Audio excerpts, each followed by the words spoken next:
Raiders ask for trade with the Rams. Unlike the silver and black, they are going through a very bad time. Yes, this finally happened for ESPN analysts. There is a team that is worse than the Raiders when it comes to the offense, and that same team can make the biggest deal in the NFL with the Raiders. Subscribe to the channel and leave your like.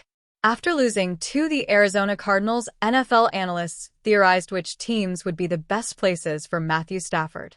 With a 0-2 record and 4 key offensive starters going on injured reserve, including the Rams' 2 leading receivers and 2 interior offensive linemen, ESPN's nfl addressed the topic of when would be a good time for Les Snead to start getting calls about Stafford. Analyst Mina Kimes made sure to take a look at the bench before swinging the net for the 3-0 pitch, noting early on that LA could get some key players back soon and that there was no reason to panic just yet. But on the topic of which team should inquire about Stafford if he were blocked for a trade, she mentioned the Las Vegas Raiders. If the Rams were to make that decision, I want to throw one in the Raiders. That's a really, really good defense. Davante Adams is still one of the best receivers in the NFL. Brock Bowers looks like a guy. Go figure.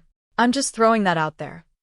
The topic of whether or not the Rams would consider trading Stafford, what they could get in return, and which teams would be interested isn't something anyone was talking about with Matthew Stafford 2 weeks ago when he was the consensus best quarterback in the NFC.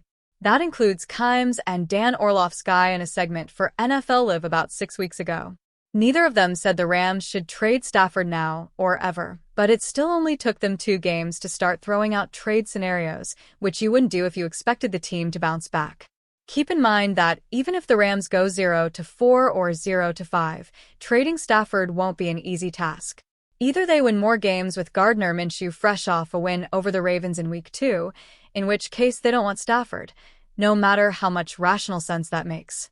Or they lose games and want to bench Minshew, and would it be sensible to expect Stafford to help when he's signed in Week 10 or Week 11? Then there's the question of what the Rams would want in return for the best quarterback in the NFC, who is probably nothing short of a good first-round pick.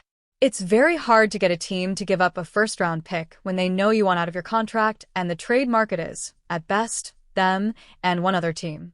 So it's very hard to trade Matthew Stafford in the middle of the season.